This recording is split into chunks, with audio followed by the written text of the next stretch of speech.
উপযুক্ত মহিলা বঞ্চিত হয়েছেন তাদের জন্য 20 তারিখ থেকে একটি পোর্টাল পশ্চিমবঙ্গ সরকারের ভারত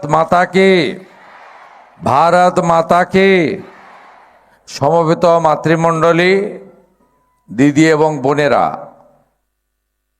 আপনাদের সকলকে পশ্চিমবঙ্গ সরকার এবং ভারতীয় জনতা পার্টি এবং দক্ষিণ কলকাতা মহিলা মোর্চার পক্ষ থেকে আন্তরিক শুভেচ্ছা জানাই।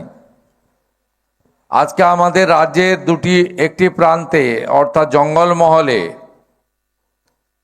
মা মনসা দেবীর পুজো ওখানে খুব বড় উৎসবের মতো হয় বাঁকুড়া পুরুলিয়াতে। আমরা এই প্রথমবার রাজ্য সরকার ওই দুটো জেলায় ছুটিও দিয়েছি।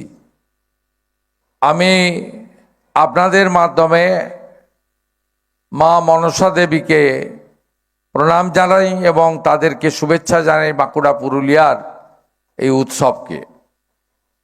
আমাদের বোন দ্বিতীয়া কাউরের নেতৃত্বে আমরা এখানে যারা অন্নপূর্ণা যোজনায় আবেদনকারী উপভোক্তা এবং যারা পেয়েছেন বা অনুমোদিত হয়েছেন, কারণ 17 তারিখ থেকে টাকা অ্যাকাউন্টে যাচ্ছে, 20 তারিখের মধ্যে এই দক্ষিণ কলকাতা জেলায় যে 53,000 বেশি অনুমোদন হয়েছে তারা প্রত্যেকের অ্যাকাউন্টে 20 তারিখের মধ্যে অর্থ ঢুকে যাবে।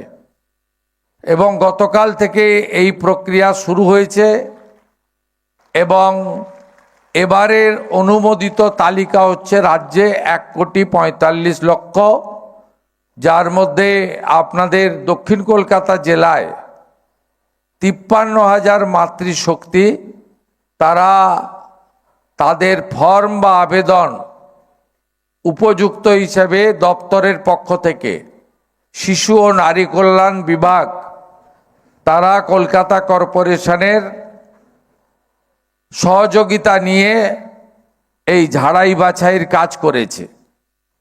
এর পরেও যারা মনে করেন যে অনুপযুক্ত লোকের অর্থ পেয়েছে বা যারা মনে করেন উপযুক্ত মহিলা বঞ্চিত হয়েছেন তাদের জন্য 20 তারিখ থেকে একটি পোর্টাল পশ্চিমবঙ্গ সরকারের শিশু ও নারী কল্যাণ দপ্তর খুলবে, যেখানে আপনি আবেদন এবং অভিযোগ দুটোই করতে পারবেন।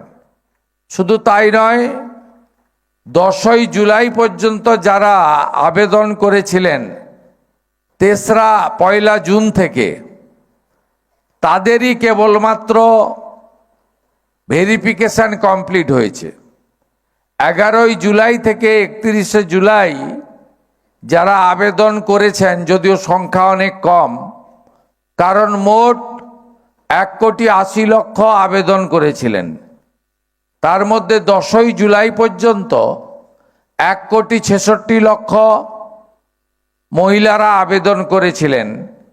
আর রাজ্য সরকার তাদের মধ্যে 1,45,00,000কে অনুমোদন দিয়েছে, যার টাকা গতকাল থেকে ঢোকানোর প্রক্রিয়া অর্থাৎ ব্যাংকিং সিস্টেমে ট্রান্সফারের প্রক্রিয়া চলছে, যেটা 20 তারিখ দুপুরের মধ্যে সম্পূর্ণ হয়ে যাবে।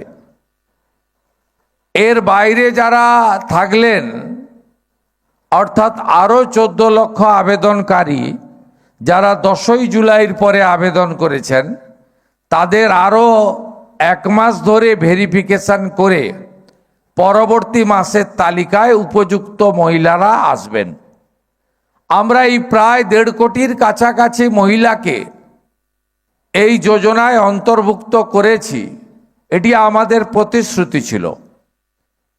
আপনারা অনেকেই ভাবতে পারেন যে লক্ষ্মীর ভাণ্ডার প্রাপকদের সকলকেই তো ট্রান্সফার করে দেওয়া যেত, কিন্তু না বন্ধু, মাত্র 500 টাকা করে 21 সাল থেকে আগের সরকার দিয়েছে, মাত্র 500 টাকা করে 24 সাল পর্যন্ত। তারপরে লোকসভা নির্বাচনের সময় 500টাকে 1000 করা হয়েছিল। আর বিধানসভা ভোটের আগে 2 মাস তারা দিয়েছেন 2 মাস 1500 টাকা করে। এই 500 টাকা করে দিতে 9 মাস সময় লাগিয়েছিল বিগত সরকার, এবং 1,52,00,000 মহিলাকে তারা দিতে পেরেছিল। কেন ঝাড়াই বাছাই, কেন ফর্ম? যারা বিজেপি করতেন মহিলা, তাদেরকে রাজনৈতিক কারণে বাদ দেওয়া হয়েছে। যেখানে যেখানে বিজেপি বুথে জিতেছিল, ওয়ার্ডে জিতেছিল, লোকসভায় জিতেছিল, সেখানে সেখানে বাদ দেওয়া হয়েছিল ইচ্ছা করে। শুধু তাই নয়, মৃত মহিলার নাম ছিল। পশ্চিমবঙ্গের অধিবাসী নয়, SIR এ নাম কেটে গেছে, অবৈধ অনুপ্রবেশকারী, তাদের নাম ছিল। এমনকি 3 লক্ষ পুরুষের নামও ছিল আগের সরকারের সময়। তাই আপনারা যারা আছেন, আমরা যারা আছি, বাংলার 10.5 কোটি জনগণ, আমরা চাই না যে সরকারি অর্থ সেই অর্থে দুর্নীতি হোক। আমরা চাই না সরকারি অর্থ অনুপযুক্ত লোকের কাছে যাক। তাই পশ্চিমবঙ্গ সরকার, ভারতীয় জনতা পার্টির সরকার, 34 বছর CPM বলতো আমাদের পার্টির সরকার, 15 বছর তৃণমূল বলতো আমাদের পারিবারিক সরকার, একজন ব্যক্তির সরকার। আর আমরা বলি এটা জনগণের সরকার। আমরা ভোটে জিতেছি প্রতীকে, এই তো জনগণের সরকার। তাই জনগণের অর্থ সঠিক ব্যক্তির হাতে যাক, দুর্নীতিমুক্ত স্বচ্ছতার সঙ্গে যাক, তাই জন্য আমাদের ঝাড়াই বাছাই বা এই প্রক্রিয়াটা চালাতে হয়েছে। প্রথম জুন মাসে আমরা 28 লক্ষ দিয়েছি, বহু মহিলাই পাননি, সংখ্যা কম ছিল। জুলাই মাসে আমরা 1,19,00,000 দিয়েছি, তাতেও অনেকে বাদ চলে গেছিলেন বা অনেকে নিয়ম কানুনের মধ্যে আটকে গেছিলেন এবং অ্যাকাউন্ট নম্বর ভুল ছিল, আধারের সঙ্গে ব্যাংক অ্যাকাউন্টের লিঙ্ক ছিল না।